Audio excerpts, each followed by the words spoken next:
qui en ont plus de, je crois, dans les 80% à peu près, et 20% pour les compagnies africaines. Si on ne se soude pas les coudes entre nous, demain, la croissance, on n'en tirera pas profit.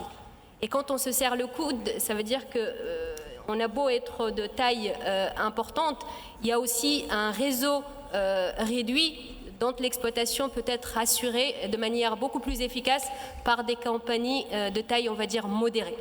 Donc là, je pense que, et c'est le rôle un peu d'une organisation comme l'AFRA, c'est de redynamiser justement ces relations.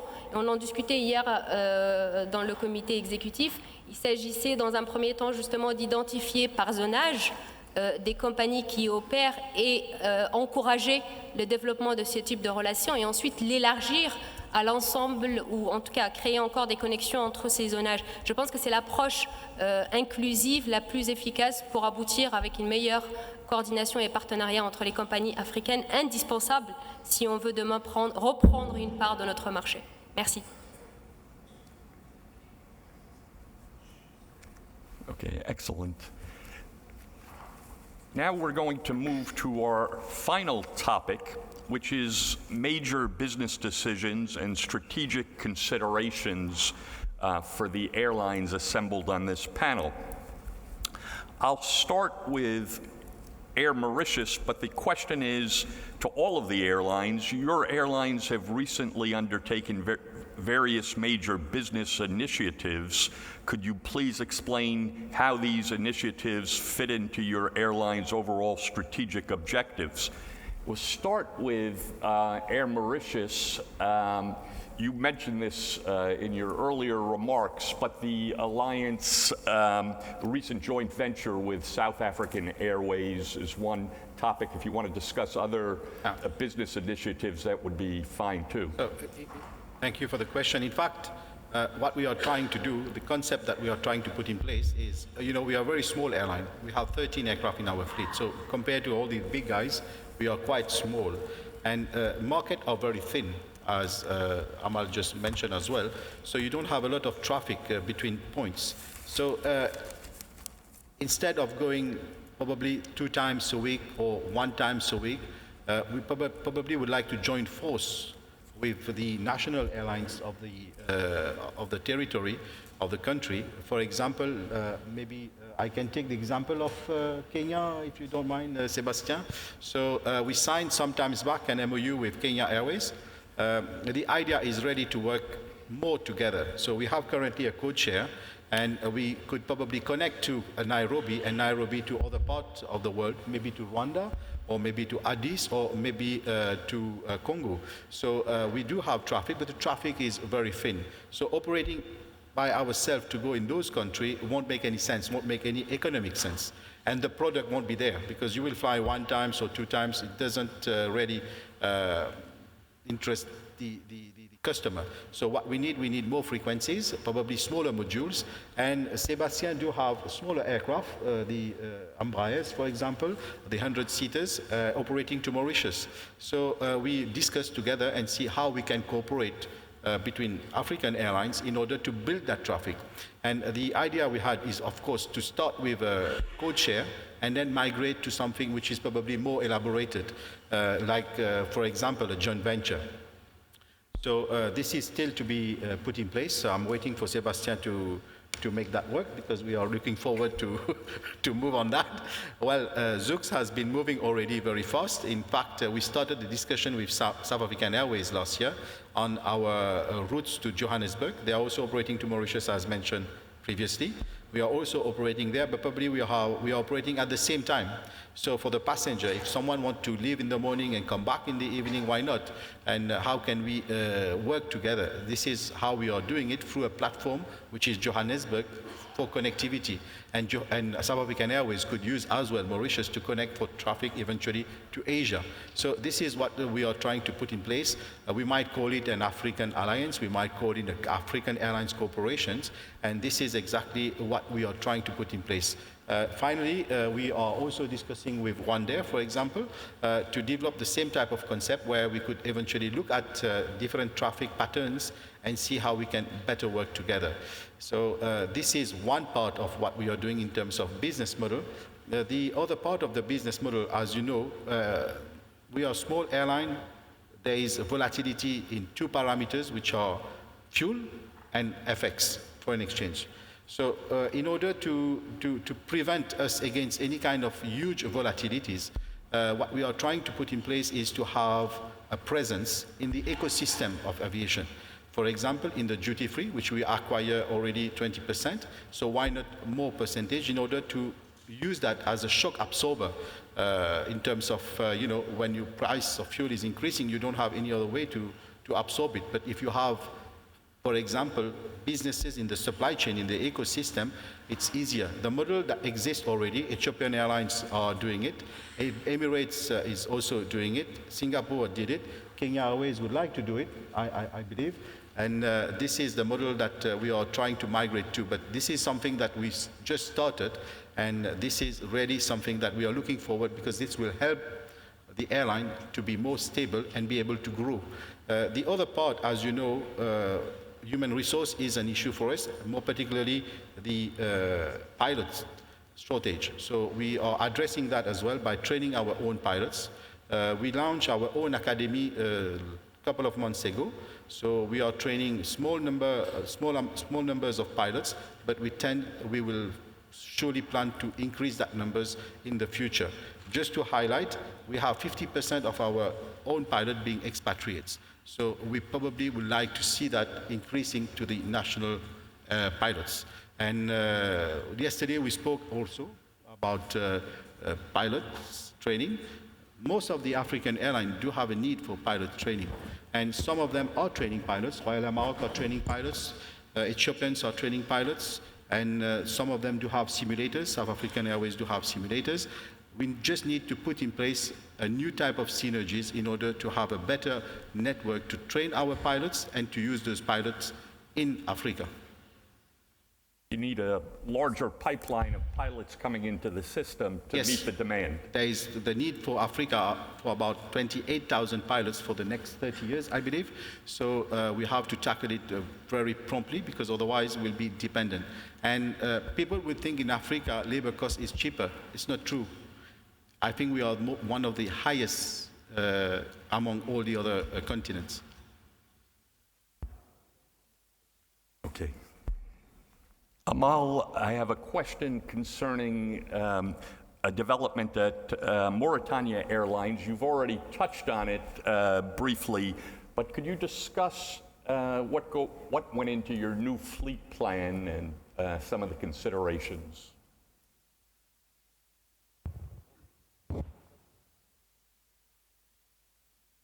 Parfait, merci beaucoup. Donc, comme je vous ai annoncé précédemment, il s'agissait en fait au moment de la mise en place de faire le choix d'une flotte dans un premier temps qui est compatible avec la nature du marché et de ce que nous voulions en faire.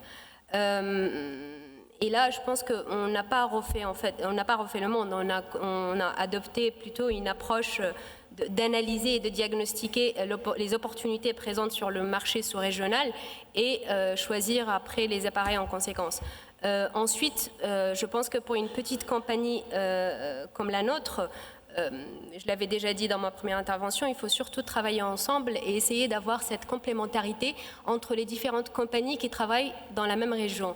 Il se peut qu'on ait parfois un chevauchement, je ne dirais pas chevauchement, mais une exploitation commune d'un réseau donné. Donc cette complémentarité permettra d'améliorer l'offre qu'on réalise ensemble et tout en générant aussi des revenus qui peuvent être intéressants pour les compagnies concernées.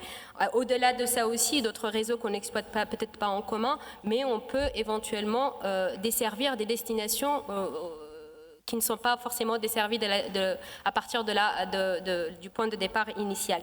Un deuxième point important aussi pour être vraiment en phase avec la nature de notre marché, c'est cette flexibilité sur la programmation et sur le réseau commercial en lui-même.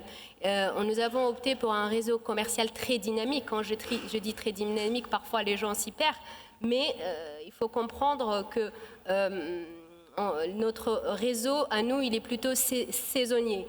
Et parfois, les fréquences se justifient dans une saison et non pas l'autre. Du coup, on essaye toujours de le réadapter pour qu'il réponde aux attentes du marché. En plus de cela, nous avons une particularité aussi sur le marché, en tout cas sous-régional, et là mon collègue de Air Sénégal pourra le confirmer, c'est que c'est un marché qui ne peut pas être prévisible à temps. C'est un marché de dernière minute. Et là, on doit être très flexible aussi sur la programmation des appareils pour pouvoir générer le maximum et avoir un chargement optimisé. Un autre point, et je pense que c'est essentiel pour des compagnies créées dans un contexte très particulier de liquidation d'anciennes compagnies. Donc, il y a eu quand même un battement entre les différentes compagnies et un manque cruel de personnel qualifié dans le secteur. Il serait très important de faire recours, en tout cas d'avoir cette intégration massive de nouvelles technologies qui permettent de soulager et de recentrer les efforts du personnel réduit sur des tâches bien précises. Et là, je prendrai en exemple le cas de la Royal Air Maroc. Je sais qu'ils sont très à cheval sur le développement technologique avec une approche très dynamique de mise à jour régulière des applications qu'ils utilisent dans tout leur système.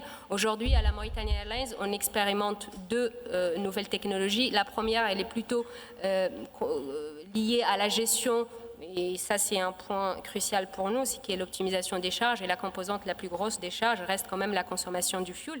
Et là, on essaye d'intégrer justement cette notion de nouvelles technologies pour avoir assez d'outils d'outils de planification et d'outils aussi d'analyse pour voir les réductions ou en tout cas les petites économies qui peuvent être faites à ce niveau-là. À cela s'ajoute aussi une intégration des nouvelles technologies dans la gestion des vols. Vu comme ça peut être un soulagement uniquement administratif, mais ce n'est pas que ça, parce que sur le plan personnel aussi, ça nous permet d'avoir un contrôle d'exploitation en amont beaucoup plus rapide et beaucoup plus efficace. Et pour une compagnie de notre échelle, c'est extrêmement important de pouvoir maîtriser et d'avoir cette vue d'ensemble sur les charges liées à l'exploitation. Thank you, Amal. The next question is for Ivan. Rwanda Air has been expanding fairly rapidly in recent years, and you've had a continued major expansion of your route structure. Could you give us a little insight into that initiative? The strategic objective of the airline is really to link Rwanda to the rest of the world. Rwanda is a small country which is landlocked, but the government has ensured that aviation is a key component of ensuring that we're not airlocked as well. So people can access the country easily, and goods can move. People and goods can move easily in and out of the country. So really, the key focus for us has been widening our network, as you've mentioned, to facilitate that movement, to facilitate the growth of the economy of the country. And we're seeing that bearing fruit right now. Where right now tourism is the number one foreign exchange earner for the country, whereas 5 years ago it was tea and coffee. Rwanda now, Kigali is number 2 in the African continent in terms of hosting meetings and exhibitions. So that's been facilitated by the easy movement in and out of the country, as well as the visa policy that the government has put in place, which is visa on arrival for everybody. A big focus as well in terms of supporting the economy is also cargo. So we've ensured that we open routes, especially the intercontinental routes, to facilitate exports from Rwanda. So our Brussels route, our London route, which are the key ones in terms of exporting horticultural products. We recently opened to Guangzhou as well, mainly to facilitate trade. So the focus really has been growing that network. We're currently in 29 destinations, 23 of them within the African continent. But going forward, we want, as Thomas has mentioned, we really want to focus on growing that network through interlines and code shares and partnerships with other African airlines, especially within the African continent. So going forward, that'll be a key focus for us of extending our network. Thank you. Ibrahima, Air Senegal has also been undertaking route expansion. I believe you've just, or planning to add Marseille and Barcelona to your route network. Could you give us some thoughts on that? Merci beaucoup. Alors, pour ce qui concerne Air Sénégal, je voulais juste faire quelques points de repère par rapport à la stratégie. Notre stratégie est assez simple. Nous sommes inclus dans un projet qui est plus grand que Air Sénégal, qui s'appelle Dakar Hub Aérien, qui fait partie des 27 projets phares que l'État du Sénégal a lancés en 2014 dans le cadre de son plan de développement. Ce qui nous permet aujourd'hui d'aligner 5-6 années, voire plus, à des taux de croissance de 6-7%, voire plus. Et sur ça, je vais rejoindre mon collègue du Maroc. Nous sommes au moment où on lançait ce programme, je parle bien au niveau Sénégal, et qu'on a annoncé qu'on visait 7% de croissance de manière continue sur les 20 prochaines années, certaines personnes nous ont dit « Est-ce que vous êtes sûr que vous êtes raisonnable ?» Il se trouve que depuis 6 ans, on le fait. On est retourné voir les mêmes personnes, on leur a annoncé 9% pour les 5 prochaines années. Ils nous ont dit « Ok, très bien, on peut vous écouter maintenant. » Il ne faut pas avoir peur. Ce qui nous ramène à la première question concernant l'obstacle. Le premier obstacle, c'est de passer le plus rapidement possible de l'étape d'amorçage à l'étape stabilisée. C'est ce qui explique notre plan de développement aujourd'hui, parce que Air Sénégal a pour mission de faire de Dakar un hub, et la deuxième mission, c'est d'être un succès soutenable. C'est très simple. Au-delà de ces deux éléments, nous sommes dans le domaine du pragmatisme. Nous devons nous adapter. Et je donne l'exemple du téléphone portable. Aujourd'hui, on parle beaucoup de nos coûts. Mais je rappelle que le téléphone portable en Afrique a trouvé son modèle à un moment donné. Et au moment où il a explosé, la minute du téléphone était la minute la plus chère au monde. Et ça a quand même explosé, parce qu'on a trouvé le modèle du prépayé. À ce moment-là, nous devons nous-mêmes, à partir du moment où on a les deux objectifs, être ambitieux, savoir que 1 plus 1, ça fait 2 partout dans le monde, où que l'on soit. Lorsqu'on fait ces calculs de rentabilité et qu'on trouve qu'on arrive à stabiliser ces opérations et qu'on ne s'est pas trompé dans ces calculs, ben c'est vrai, qu'on soit en Afrique, qu'on soit ailleurs. Nous sommes donc dans cette phase de développement accéléré, nous ouvrons pour pouvoir positionner Air Sénégal dans un contexte où les routes sont fines et longues, souvent au départ. Il faut arriver à rassembler la demande, à collecter la demande pour aller sur du long haul, où aujourd'hui se trouve l'essentiel de la plus-value de transport aérien dans notre région. Nous allons nous y adapter, avec comme évidemment objectif au final d'arriver quand même à trouver le bon produit pour notre zone et augmenter ces 27% de trafic intra-africain qui est ridiculement bas et que nous devons développer également. Donc en termes de développement, nous sommes vraiment dans cette phase de positionnement du hub de Dakar. Nous sommes dans cette phase de positionnement des lignes Air Sénégal pour arriver le plus rapidement possible à une phase stabilisée, parce qu'être trop petit ne permet pas de stabiliser ces opérations. Et à partir de là maintenant, nous allons travailler avec nos collègues compagnies, parce que je rappelle juste qu'en Europe, il y a en moyenne 3 compagnies aériennes par pays. En Afrique, il y en a 0,7. Nous ne sommes pas en train de saturer le marché par le nombre, nous sommes en train d'amorcer un marché qui n'a pas encore commencé à se développer.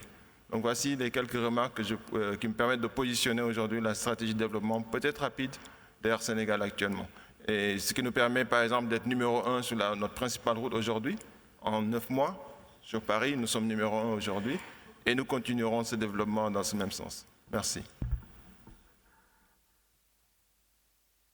Thank you. Rui, TAG has a new fleet plan, as I understand. Could you explain what's involved there and what some of the thinking was behind that? Okay. Unfortunately, I cannot switch to my language. But I'll try to answer in English. Yes, the expansion.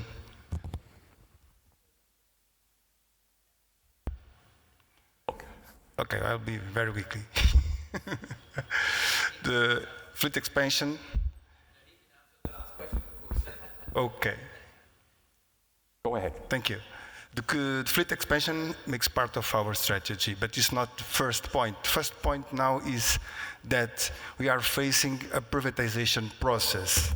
For a long time ago, our company had chronic negative financial results.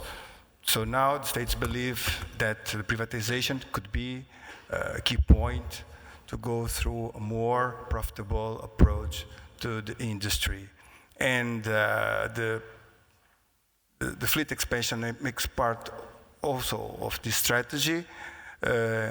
With Air Senegal also, our government intends to set a Luanda airport as an hub in this region to take advantage of this geographic position that's even within the African continent for regional flights and also the intercontinental flights to link the South American continent to Africa and to Middle East and East as well.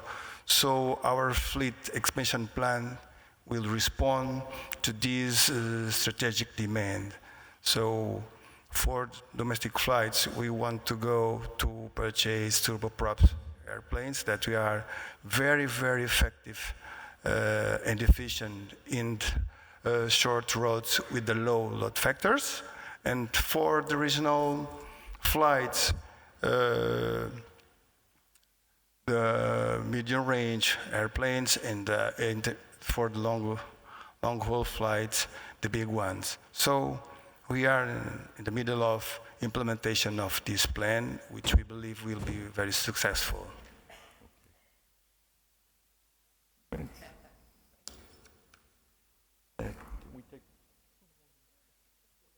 Yes, okay. 2 minutes. Sebastian and Abdel, could you... that 7 CEOs are saying nothing interesting.